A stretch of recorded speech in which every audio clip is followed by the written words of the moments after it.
तो lateral inversion एक ऐसा प्रोसेस है जिसमें left of object becomes right of image and right of object becomes left of image.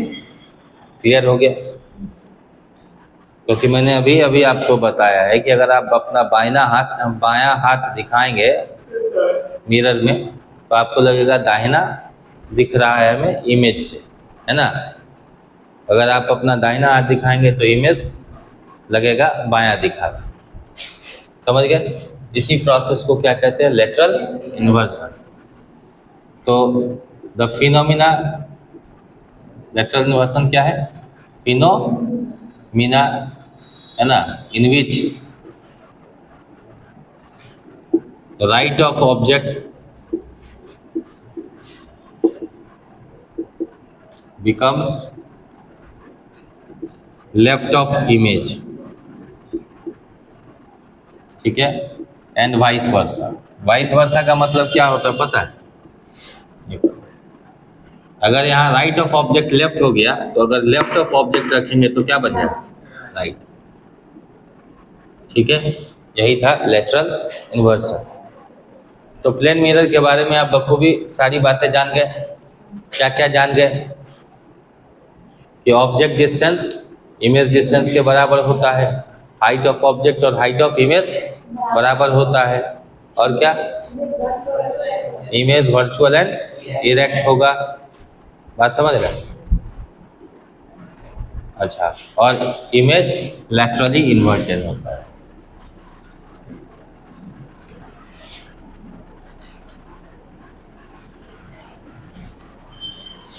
अब आइए हम स्फेरिकल मिरर की ओर चलते हैं। कौन सा mirror? Spherical mirror. Spherical mirror कहने का क्या मतलब? एक ऐसा मिरर जो किसी स्फीयर का पार्ट, इसका स्फीयर मतलब गोला, चलो इधर से काट लिया हमने, इधर से ये भी काट लिया, ठीक है, तो दो सरफेस बन गए, बने ना। और स्फेरिकल मिरर कितने टाइप के होते हैं? दो तरह के। कौन कौन से? कॉनकेव और दूसरा कॉन्वेक्स। कोई दिक्कत? No sir. अब आप क्या करें, ऐसे हाथ जोड़िए, जोड़िए, है ना, जोड़ लिया, और कहो जो हुक्म मेरे आका। कहो, चोरी करने का तरीका बताते, और भूल जाओ कि कौन कॉनकेव कौन कन्वेक्स। देखो भाई, है ना, ये हमारा कॉनकेव है, ये दाहिना हाथ इधर आ जाएगा, और ये हमारा कॉन्वेक्स। समझ गया? कॉनकेव किधर? ऐसे देखो, यहाँ डाल देता है, जो हुक्म मेरे आका। कॉनकेव मिरर ये हो गया, और कॉन्वेक्स मिरर ये हो गया। बात समझ गए? कॉनकेव मिरर में आप देखिए, ये जो अंदर का सरफेस है, चूंकि गोला ऐसे बनेगा तो इनर सरफेस क्या हो गया? Reflecting surface. ये सरफेस कौन सा सरफेस हो गया? Reflecting surface. और ये कौन सा सरफेस है भाई? Polish surface. कोई दिक्कत नहीं ना? तो डिफाइन कर सकते हैं, कॉनकेव मिरर कौन सा मिरर है? A mirror whose inner surface is reflecting surface and outer surface is polished.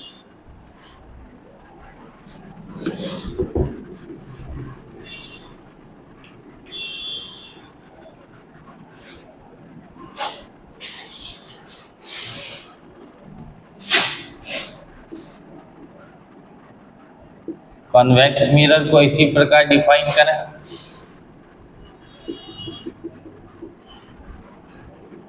अब देखिए, कन्वेक्स मिरर में ये कौन सा सरफेस है?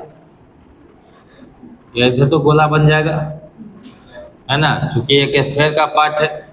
तो आउटर सरफेस क्या हो गया? आउटर सरफेस हो गया रिफ्लेक्टिंग सरफेस, और इनर सरफेस क्या हो गया? Polished surface. कोई दिक्कत?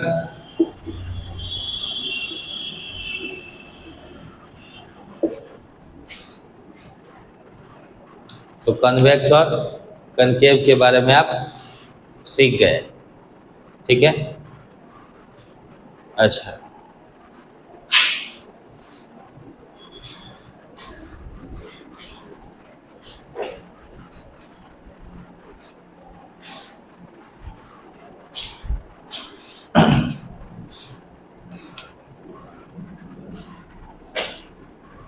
देखिए आप लोग इधर ध्यान से, ये हम कौन सा मिरर बना रहे हैं? कॉनकेव मिरर बना दिया, ठीक है। अच्छा, ये कॉनकेव मिरर का जो अपर्चर है, जितना पार्ट हमने लिया है, उसका ज्योमेट्रिक सेंटर क्या कहलाएगा? पोल, ठीक है। चाहे वो कॉनकेव मिरर हो या कॉन्वेक्स मिरर, जो स्फेरिकल मिरर का ज्योमेट्रिक सेंटर हो, ज्योमेट्रिक सेंटर समझते हैं, ठीक बीच वाला भाग, ठीक है, उसको हम क्या कहेंगे? पोल। तो डिफाइन कर सकते हैं पोल को। ये कौन सा मिरर है? कॉन्वेक्स। अच्छा, पोल को डिफाइन कीजिए।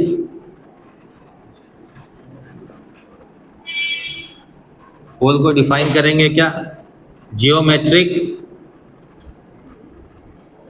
Centre of spherical mirror. Spherical mirror का ज्योमेट्रिक सेंटर ही क्या कहलाता है? पोल कहलाता है।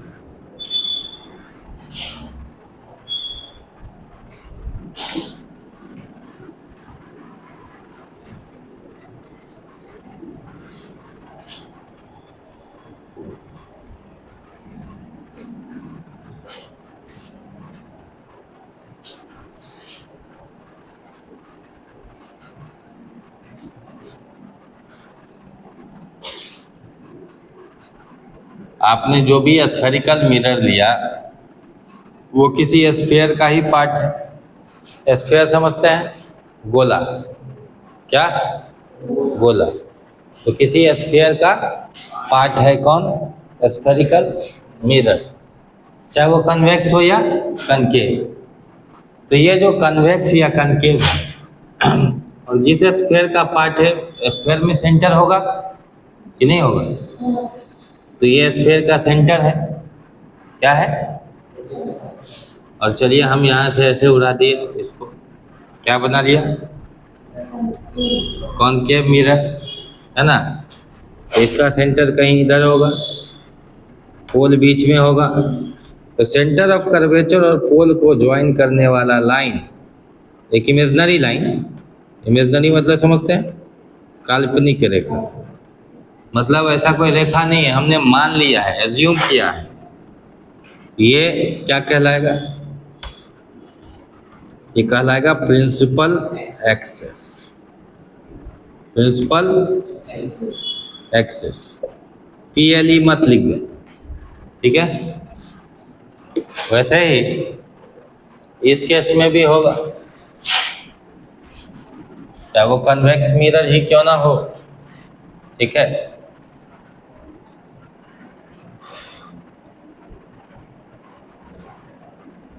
तो पोल से सेंटर ऑफ कर्वेचर को ज्वाइन करने वाला लाइन, ठीक है।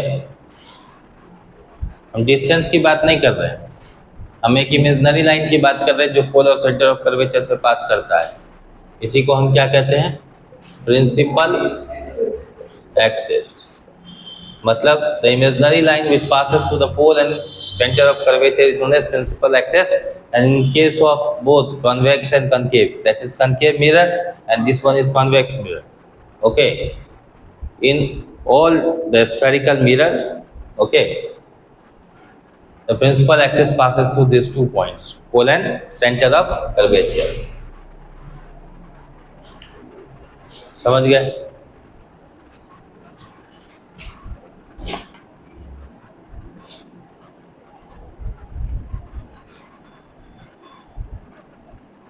अब इस पोल और सेंटर ऑफ कर्वेचर के बीच में क्या होगा? फोकस, ठीक है। क्या होगा? फोकस। ये कौन सा मिरर बनाया हम, ठीक है, कॉनकेव है, यहाँ पोल है, ये सेंटर ऑफ कर्वेचर है, फोकस इसके बीच में होगा। जितने पोल से फोकस की दूरी होती है उतना ही फोकस से सेंटर ऑफ कर्वेचर की दूरी होती है।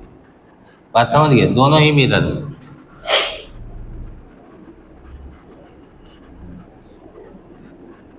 ये पोल है, ये फोकस है, ये सेंटर ऑफ कर्वेचर, ठीक है। इस केस में भी वही होगा, जितना पोल से फोकस की दूरी होगी उतनी ही फोकस से सेंटर ऑफ कर्वेचर की दूरी होगी। अब आप ये बात जानिए कि पोल और फोकस के बीच की दूरी को क्या कहते हैं? फोकल लेंथ कहते हैं। पोल से फोकस के बीच की दूरी को फोकल लेंथ कहते हैं और दिखाते हैं एफ से। यहाँ भी पोल से फोकस के बीच की दूरी को क्या कहते हैं? Focal length. और फोकल लेंथ को किससे दिखाते हैं? एल से, सॉरी एल कहते हैं, एफ से, ठीक है। और सेंटर ऑफ कर्वेचर से पोल तक की दूरी को क्या कहते हैं? रेडियस ऑफ कर्वेचर, है ना। क्योंकि आप जानते हैं सेंटर से, है ना, सेंटर से क्या इस पेरीफेरी तक, अगर इसको हम सर्कुलर पार्ट माने, इस पेरीफेरी तक मतलब सरकमफ्रेंस तक के बीच के दूरी को क्या कहेंगे? रेडियस कहेंगे। यहाँ भी वही रेडियस है, ठीक है। तो आर जो हो गया वो क्या हो गया? Radius of curvature.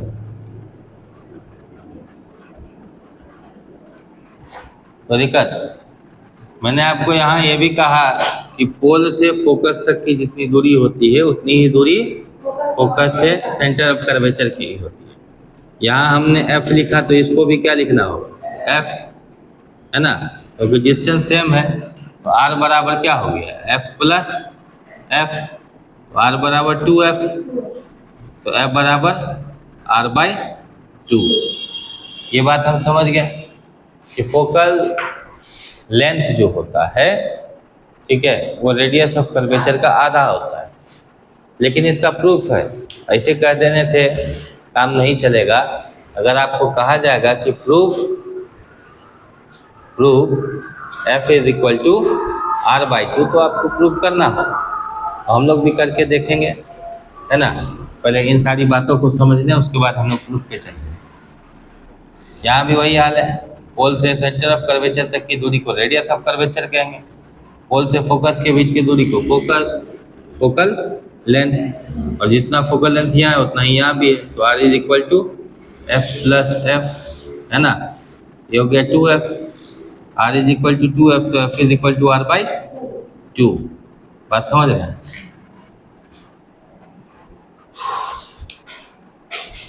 हाँ, पॉज मारो यार।